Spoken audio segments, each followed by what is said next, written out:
6페이지 요한복음 11장 45절부터 57절까지입니다.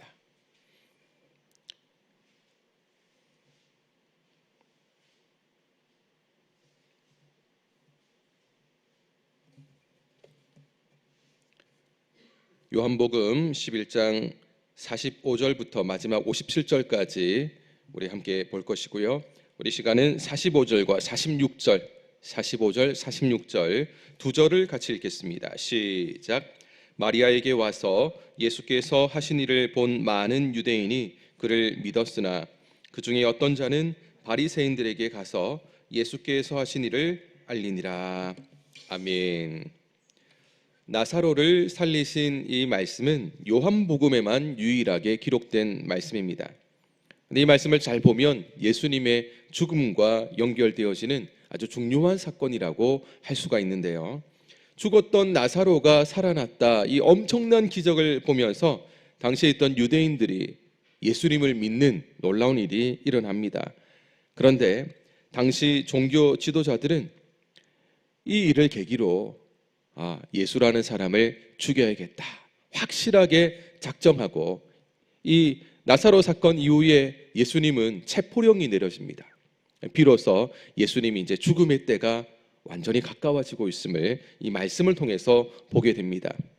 어쨌든 예수님의 이 놀라운 일들 속에 나타나는 아주 극명한 두 부류의 사람들을 함께 살펴보면서 오늘 우리는 어떤 믿음 생활을 해야 될 것인가를 함께 나눌 수 있기를 원합니다.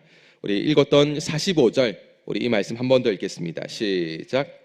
마리아에게 와서 예수께서 하신 일을 본 많은 유대인이 그를 믿었으나, 죽은 지 나흘 되었던 나사로입니다. 그러니까 완전히 소망이 없고 이제는 그야말로 썩어서 시체 냄새 나는 그런 사람일 뿐이었습니다. 그런데 그가 다시 살아났으니 현장에 있던 이 광경을 목격한 사람들은 그야말로 까무러칠 듯한 어떤 충격적인 일을 그들이 본 것이죠. 많은 사람들이 예수님을 믿게 됩니다. 와, 저 예수님은 정말 능력이 있는 분이구나. 저분이 하시는 말씀은 이제 믿을 수 있겠구나. 정말 저분은 하나님의 아들이시구나라는 것을 주변의 이 광경을 목격한 사람들이 믿게 되었다라는 사실입니다. 그런데 극명하게 이제 다른 두 부류가 있었다고 말씀드렸는데, 이걸 보고도 믿지 않는 사람들이 있었다고 성경 기록합니다. 오히려 예수님을 고발합니다. 46절 우리 읽었던 말씀 있죠? 한 번 더 읽습니다. 시작. 그 중에 어떤 자는 바리새인들에게 가서 예수께서 하신 일을 알리니라. 참 마음이 강팍한 사람들입니다. 이런 기적을 보고도 믿지 않는 이런 사람들이 있겠습니까? 근데 이들이 예수님이 하신 그 모습을 보면서 저건 속임수일 거야, 나는 고발하러 가야지, 이런 마음이 아니고요. 정말 있었던 일, 실제로 놀라운 일을 보았음에도 불구하고 그들은 이 사실을 바리새인들에게 가서 보고를 합니다. 왜냐? 사실이었기 때문에요. 야, 우리가 설마 했던 저분이 진짜 능력을 행하시는 엄청난 분이구나. 이렇다면 정말 빨리 가서 말을 해야겠다. 잘못하면 우리가 큰일을 당하겠다라고 생각했는지 아주 심각하게 여기고 바리새인들에게 가서 바로 이런 일이 있었다라고 보고를 합니다. 이 소식을 바로 들은 바리새인들 뿐만 아니라 대제사장들이 이제 어떤 반응을 하는데요. 어떤 반응을 하는지 47절을 같이 보겠습니다. 시작. 이에 대제사장들과 바리새인들이 공회를 모으고 이르되 이 사람이 많은 표적을 행하니 우리가 어떻게 하겠느냐. 대제사장들과 바리새인들이 공회를 소집했다라고 하는데요. 이 공회는 바리새인들, 사두개인들, 대제사장들이 함께 모이는 산헤드린 공회를 말합니다. 유대의 이 종교적인, 행정적인 어떤 문제들을 결정하고 재판하는 최고 의사 결정 기구가 이 산헤드린 공회입니다. 대법원 같은 그런 개념이 있죠. 바로 이곳에서 그들이 어떻게 할까 의논을 하기 시작하는데요. 하는 말이 그겁니다. 예수님이 많은 표적을 행한다. 물론 우리는 예수님이라고 존경을 표하면서 말을 하지만 뭐 그렇게 했겠습니까? 저 예수라는 작자가 표적을 행한다. 우리가 어떻게 해야겠느냐? 사실 그들이 의논하면서 우리가 생각할 때는 이제라도 마음을 돌이키면 되는 거죠. 지금까지 설마 저분이 저런 일을 하겠는가 그들이 싶었다 할지라도 이제는 이 일을 통해서 이거는 사람이 할 수 없는 일이다. 하나님이 보내신 분이 아니면 못한다라는 것을 빨리 인정하고 예수님을 메시아로 인정하고 하나님의 아들로 인정하면 되는 겁니다. 자기들이 잘못했다고 인정하면 되는 거죠. 그런데 그렇게 할 마음이 전혀 없습니다. 그들이 믿고 순종했던 율법에서 메시아가 온다라는 그 말을 자기들도 알죠. 기다리는 거죠. 그러나 철저히 정치적인 메시아를 그들이 기다렸을 뿐 지금 이 예수라는 자는 그 사람이 아니다라고 스스로 합리화시키면서 인정하지 않습니다. 메시아가 왔고 눈으로 보면서도 인정하지 않는 그들의 모습이 그냥 평범한 일반인이 아니고 종교 지도자들의 모습이라는 것을 우리가 보게 될 때 그 당시 얼마나 지도자들의 잘못된 모습이 만연해 있었는지를 우리가 알 수가 있습니다. 이걸 통해 우리가 이제 하나 깨닫는 건 그겁니다. 아무리 많은 증거가 있다 할지라도 그 많은 증거가 신앙을 만들어내는 것은 아니다. 또 증거가 없다 할지라도 그것이 불신앙, 믿지 않는 이유는 될 수 없다라는 것을 한 번 더 깨닫게 됩니다. 믿을 수 없는 상황이지만 믿는 사람이 있고요. 믿을 수밖에 없는 상황이 펼쳐지지만 그런 가운데서도 믿지 않는 사람들이 있다라는 것입니다. 나사로가 죽었다가 다시 살아날 정도면 그것도 그냥 죽었다가 잠깐 기절해가지고 일어나는 그런 문제가 아니고 시체 썩는 냄새가 날 정도였던 사람이 살아날 정도라면 이 기적을 행하신 예수님이 어떤 분인지를 빨리 알아야 되고 확실한 증명거리가 될 수 있는데 그런 중에도 믿지 않았다는 것, 그리고 그런 보고가 들어왔을 때 지도자들도 빨리 돌이켜야 되는데 종교 지도자들이 그렇지 않았다는 것, 정말 그들의 관심이 무엇이었는가 궁금하죠. 그것을 48절에서 볼 수가 있습니다. 우리 48절 같이 읽습니다. 시작. 만일 그를 이대로 두면 모든 사람이 그를 믿을 것이요 그리고 로마인들이 와서 우리 땅과 민족을 빼앗아 가리라 하니. 지금 종교 지도자들의 관심은요 철저히 정치적인 모습을 가지고 있습니다. 그러니까 종교적인 어떤 하나님 앞에서의 모습이 아니라 아주 정치적인 어떤 기득권, 권력을 가진 자의 모습이 그대로 드러나고 있습니다. 우리가 사람들을 잘 대할 때 우리가 정치적인 권력을 잘 붙잡고 있기 때문에 우리가 가진 이 기득권 때문에 이 백성들이 평안하게 지금도 살고 있는 것 아닌가. 그렇게 볼 때 종교 지도자들에게 이 종교나 신앙은 권력을 유지하는 수단일 뿐 사실 마음을, 또 하나님을 향한 마음은 전혀 없었다는 것을 알 수가 있습니다. 종교 지도자들에게 그럼 예수님은 어떤 인물일까요? 아주 정치적인 불순한 인물이죠. 그러니까 아주 잘못된 마음을 가지고 백성들을 혼동시키는 그런 한 사람이다라고 생각했던 것입니다. 사람들이 예수님을 믿고 더 많이, 지금보다 더 많이 따르게 되면 로마인들이 우리 땅과 민족을 빼앗아 버릴 것이다. 오히려 예수님이 오셔가지고 완전한 구원을 이루실 것인데 이들은 이런 생각을 하고 있습니다. 진짜 나라 걱정하는 게 아니죠. 자기들이 잡고 있는 기득권을 예수님 때문에 포기해 버릴까 봐, 아니 사라져 버릴까 봐 그것이 걱정되어서 철저하게 자기가 가지고 있는 정치 권력 기득권을 계속 유지하기 위해서는 예수라는 사람이 없어야 된다라고 그들은 판단했습니다. 이게 그냥 일반 사람이 아니고 종교 지도자들의 현실이었습니다. 사꾼이었죠. 진짜 목자가 아니라 사꾼이 바로 이들이었다는 것을 알 수가 있습니다. 이때 많은 대제사장 가운데서도 그 해에 대제사장 가야바가 해결책을 하나 제시를 합니다. 49절입니다. 같이 읽습니다. 시작.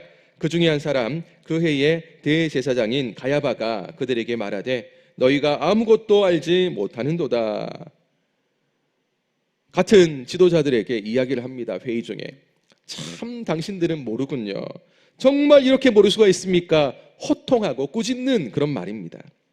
원래 이스라엘 대제사장은요 안나스라는 사람이었습니다. 그런데 대제사장은 종신직인데 로마가 안나스를 강제로 폐위합니다. 그리고 로마가 자기 말을 잘 듣는, 그러니까 하나의 어떤 정치적으로 자기를 잘 따를 수 있는 사람이 바로 이 가야바였던 겁니다. 로마가 볼 때 안나스보다는 가야바가, 이 가야바가 누구냐면 사위였습니다. 안나스의 사위였습니다. 근데 장인의 어떤 그런 모습보다는 이 사위가 더 우리 말을 잘 듣겠다라고 생각하고 대제사장으로 그 회의로 임명을 한 겁니다. 정치적인 대제사장 가야바가 이제 어떤 해결책을 제시하는데 뭐 큰 소망은 없습니다. 분명히 정치적인 해결책이기 때문입니다. 그게 50절 말씀인데요. 50절 또 같이 읽습니다. 시작. 한 사람이 백성을 위하여 죽어서 온 민족이 망하지 않게 되는 것이 너희에게 유익한 줄을 생각하지 아니하는도다 하였으니. 우리가 어떻게 할까 막 고민만 하는 사이에 가야바는 이제 해결책을 하나 제시한다는 것이 한 사람만 죽으면 된다. 그건 누구를 말하는 거겠습니까? 이 예수를 죽이면 된다. 끝이다. 그러면 아무 문제가 없는 것이다라고 하나의 해결책을 제시합니다. 이건 마치 구약 성경에서 어린 양 한 마리가 모든 이 사람의 죄를 대신해서 희생해서 우리 죄를 씻어주는 그런 모습을 연상시키는 표현이죠. 이번에는 제물을 바치는 이 대상이 하나님이 아니라 로마입니다. 하나님 앞에 바치는 희생 제물이 아니라 로마에 바치는, 이 나라의 안정을 위해 로마에 바치는 희생 제물이 바로 예수님이었죠. 그래서 예수님을 처형하자라는 제안을 그들에게 했습니다.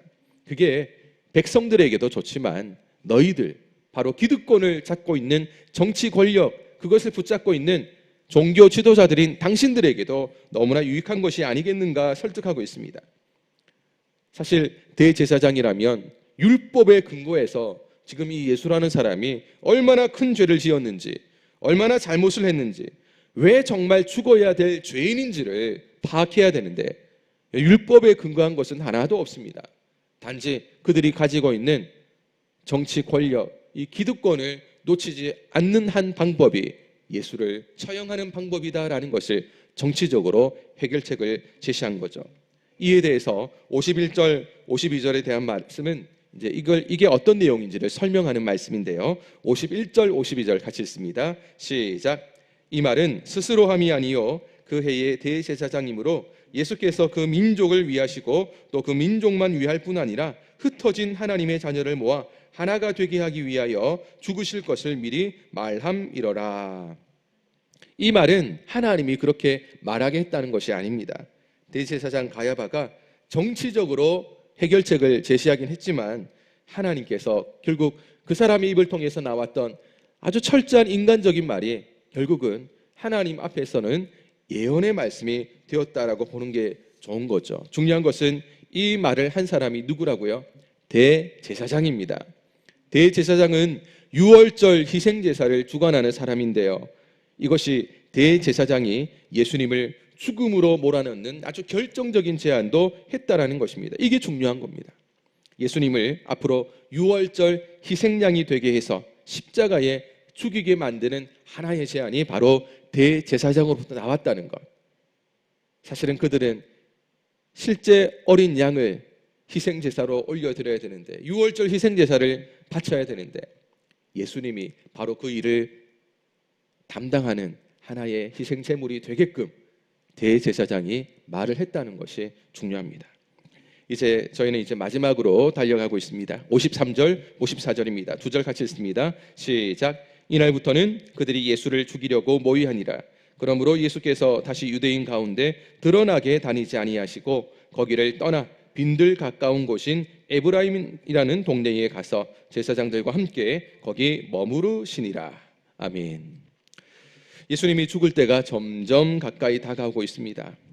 이미 체포령이 내려졌고 이제 6월절이 곧 다가온다는 것을 다음 절에서 우리가 볼 수 있는데요. 곧 이런 때에 예수님은 어떻게 하는가? 아직 지금 때는 아니었기 때문에 에브라임으로 잠깐 피신하셨습니다. 이제 55절부터 마지막 57절까지 세 절 말씀을 같이 읽겠습니다. 시작. 유대인의 유월절이 가까움에 많은 사람이 자기를 성결하게 하기 위하여 유월절 전에 시골에서 예루살렘으로 올라갔더니 그들이 예수를 찾으며 성전에 서서 서로 말하되 너희 생각에는 어떠하냐? 그가 명절에 오지 아니하겠느냐 하니 이는 대제사장들과 바리새인들이 누구든지 예수 있는 곳을 알거든 신고하여 잡게 하라 명령하였음이로라. 아멘. 이제 6월절 어린 양이신 예수님이 대제사장에게 희생제물로 바쳐질 날이 얼마 남지 않았습니다. 많은 사람이 6월절을 맞아서 6월절을 지키기 위해서 예루살렘 성전으로 올라옵니다. 그런데 사람들의 관심은 이 6월절을 지키는 데 관심이 없고요. 예수님을 보는 겁니다. 예수님을 찾는 거죠. 왜냐하면 그들은 예수님을 찾아도 보이지 않는 겁니다. 이미 체포령이 내려져 가지고 예수님이 예루살렘으로 올라오면 붙잡히게 될 것인데 과연 그 예수라는 자가 정말 목숨을 걸고 예루살렘으로 올라올 것인가? 아니면 올라오지 않을 것인가? 그들의 관심사가 거기에만 몰두해 있는 당시였습니다. 참 안타까운 거죠. 하나의 절기를 잘 지키기 위해서 왔던 사람들이 예수님이라는 분이 와서 붙잡힐 건가 붙잡히지 않을 건가 라는 것에만 관심을 가지고 있고 그 예수님이 행하신 그 놀라운 일들과 또 예수님이 하나님의 아들이요 메시아로 오신 이 사건에 대해서는 그들은 철저하게 관심이 없었다라는 사실입니다. 그들의 궁금증과 함께 앞으로 어떤 일들이 일어날 것인가 또 계속해서 말씀을 통해서 한번 보도록 하겠습니다. 말씀을 맺도록 하겠습니다. 예수님이 행하신 죽은 나사로를 살리는 기적을 본 많은 사람들은 한 부류는 예수님을 확실히 하나님의 아들로 믿고 예수님을 구주로 모신 사람도 있었지만 그런데 완전히 다른 한 부류 예수님을 믿지 않고 오히려 그들을 예수님을 바리새인들에게 고발한 사람들도 있었다라는 것입니다. 이런 모습은 사실 우리가 오늘날 복음을 전할 때 복음을 전하는 곳에 나타나는 모습이기도 합니다. 어떤 사람은 복음을 전하고 그 복음을 받아들이는 사람이 있고요. 어떤 사람은 거부하는 사람이 있죠. 거부할 뿐만 아니라 핍박을 합니다. 예수 믿는 우리를 핍박하고 교회 다니는 우리를 아주 이상한 사람으로 바라보고 또 예수 믿는 이런 무리들이 모인 교회라는 한 곳을 아주 이상한 집단으로 아주 적대시하고 핍박하는 그런 모습을 오늘 이 시대에 우리는 보게 되어집니다. 이럴 때 성도는 흔들리기가 쉽습니다. 왜냐하면 사람들이 왜 이럴까? 소수의 그리스도인들은 이렇게 하나님 안에서 하나가 되어 있는데 왜 세상 사람들은 철저하게 거부를 할까? 엄청나게 많은 사람들이 예수를 믿지 않는 데는 그런 이유가 있지 않을까? 혼란을 가져오기가 쉬운 거죠. 그럴 때 우리는 더 하나님의 말씀을 붙잡아야 됩니다. 더 진리의 말씀을 의지해야 됩니다. 예수님도 동일한 고난 당하셨거든요. 하나님의 아들이 이 땅에 오셨지만 많은 사람들은 믿지 않았습니다. 오히려 예수님을 십자가에 못 박아 죽이는 일을 했죠. 마지막 때에 예수님을 믿는다는 것은 우리가 예수님 믿는 것 때문에 앞으로 핍박당하는 것, 또 이상한 어려움을 당하는 것, 이것이 참 이상하다, 왜 이럴까라는 것이 아니라 당연히 따라올 수밖에 없는 것으로 인정하고 우리가 믿음을 준비해야 됩니다. 마치 초대교회 때 성도들이 예수님을 믿는다는 것은 생명을 걸고 믿어야 되는 일이었듯 오늘 이 시대도 점점 마지막 때가 되어가고 있고 이 마지막 때 우리가 준비해야 될 것은 믿음입니다.